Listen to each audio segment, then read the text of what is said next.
ഇവിടെ ഒരു എഗ് ചില്ലിയാണ് തയ്യാറാക്കുന്നത്. അതിന് ഞാനിവിടെ 4 മുട്ട എടുത്തിട്ടുണ്ട്. ഈ 4 മുട്ടയുടെ വെള്ള മാത്രമാണ് എടുക്കുന്നത്. അത് പൊട്ടിച്ച് ഒരു പാത്രത്തിലേക്ക് ഒഴിച്ച് ഒന്ന് വേവിച്ചെടുക്കണം.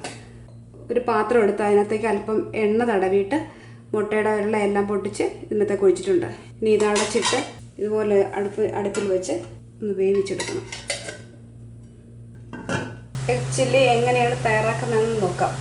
മുട്ടയുടെ വെള്ള ഞാനിവിടെ വേവിച്ച് ഇതുപോലെ കഷ്ണങ്ങളാക്കി എടുത്തിട്ടുണ്ട്. ഇനി ഇതിന് മസാല തയ്യാറാക്കി എടുക്കണം. അതിനാവശ്യമായ സാധനങ്ങൾ: ഒരു 3 സവോള പൊടിയായി അരിഞ്ഞെടുത്തിട്ടുണ്ട്, ഒരു 5 പച്ചമുളക്, 1 ടീസ്പൂൺ വെളുത്തുള്ളി, 1 ടീസ്പൂൺ ഇഞ്ചി, ഒരു തക്കാളി, ഒരു ക്യാപ്സിക്കം, 1/2 ടീസ്പൂൺ ഗരം മസാലപ്പൊടി, 2 ടീസ്പൂൺ ചില്ലി പൗഡർ. മുട്ടയുടെ ഇതൊന്ന് ഫ്രൈ ചെയ്തെടുക്കണം. അതിനൊരു 1/4 കപ്പ് മൈദ, 1/4 കപ്പ് കോൺഫ്ലവർ, 1/2 ടീസ്പൂൺ കുരുമുളക് പൊടി, 1 ടീസ്പൂൺ മുളക് പൊടി, അല്പം കറിവേപ്പില, ഇതിനാവശ്യമായ ഉപ്പ്. ആദ്യം നമുക്ക് ഈ മുട്ടയുടെ വെള്ള ഒന്ന് ഫ്രൈ ചെയ്തെടുക്കാം. അതിനാദ്യം ഒരു ബാറ്റർ തയ്യാറാക്കിയെടുക്കണം. 1/4 കപ്പ് മൈദ ഇട്ട് കൊടുക്കുക,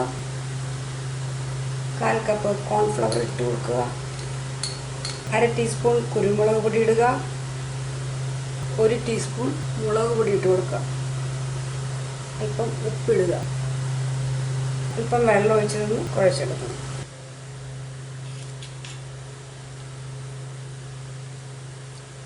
കാൽ കപ്പ് മൈദ, 1 കപ്പ് കോൺഫ്ലവർ, 1/2 ടീസ്പൂൺ കുരുമുളക് പൊടി, 1 ടീസ്പൂൺ മുളക് പൊടി, ആവശ്യത്തിന് ഉപ്പ്, ഇതെല്ലാം ചേർത്ത് ഞാനിവിടെ ഒരു ബാറ്റർ തയ്യാറാക്കി എടുത്തിട്ടുണ്ട്. ഇനി ആ ബാറ്ററിലേക്ക് ഈ മുട്ട ഇട്ടിട്ട് ഇതൊന്ന് ഫ്രൈ ചെയ്തെടുക്കണം.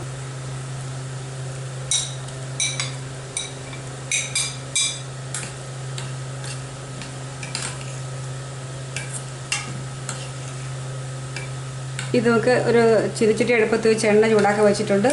അതിലേക്ക് ഇട്ടിത് ഫ്രൈ ചെയ്തെടുക്കാം. ഒരു ചീനച്ചട്ടി അടുപ്പത്ത് വെച്ച് എണ്ണ ഒഴിച്ച് ചൂടാക്കാൻ വെച്ചിട്ടുണ്ട്. അതിലേക്ക് ഈ മുട്ട ഓരോന്നായി ഫ്രൈ ചെയ്തെടുക്കാം.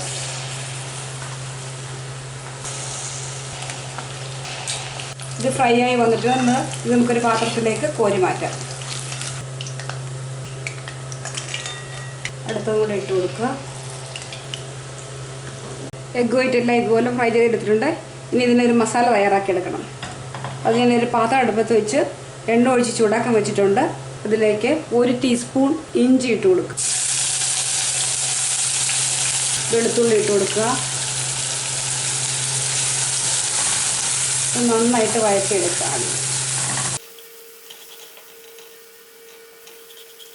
ഇതിലേക്ക് പൊടിയായി അരിഞ്ഞു വെച്ചിരിക്കുന്ന സവോള ഇട്ട് കൊടുത്ത് വഴറ്റിയെടുക്കുക.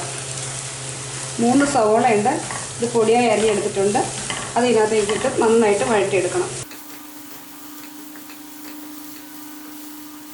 സവോളയെല്ലാം നന്നായി വാടി വന്നിട്ടുണ്ട്. ഇനി ഇതിനകത്തേക്ക് നമ്മൾ അരിഞ്ഞു വെച്ചിരിക്കുന്ന പച്ചമുളക് ഇട്ട് കൊടുക്കാം. ഒരു 5 പച്ചമുളകുണ്ട്. അല്പം കറിവേപ്പിലയും കൂടെ ഇട്ട് കൊടുക്കാം.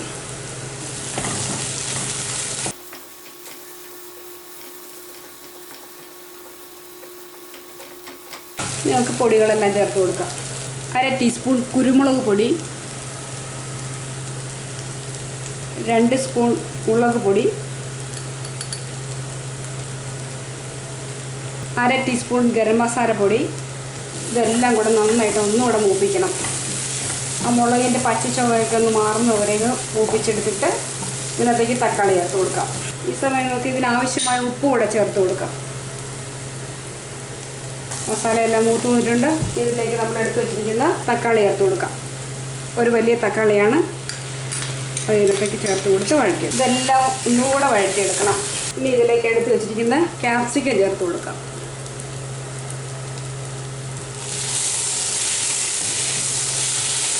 ഒരു സ്പൂൺ ചില്ലി സോസ് ഒഴിക്കുക, 2 സ്പൂൺ ടൊമാറ്റോ സോസ് ഒഴിക്കുക. നന്നായിട്ട് മിക്സ് ചെയ്തതിന് ശേഷം നമ്മൾ ഫ്രൈ ചെയ്ത് വെച്ചിരിക്കുന്ന എഗ് വൈറ്റ് ഇട്ട് കൊടുക്കും. ഇനി ഇതിലേക്ക് ചേർത്ത് കൊടുക്കുക. നല്ല സ്പൈസി ആയിട്ടുള്ള ചില്ലി എഗ് ഇവിടെ റെഡി ആയിട്ടുണ്ട്. ഇത് നിങ്ങൾക്ക് എല്ലാവർക്കും ഇഷ്ടപ്പെട്ട് കാണുമെന്ന് വിചാരിക്കുന്നു. ഇഷ്ടമായാൽ നിങ്ങളിതൊന്ന് ട്രൈ ചെയ്ത് നോക്കണം. തീർച്ചയായും ഇഷ്ടപ്പെടും. Thank you for watching.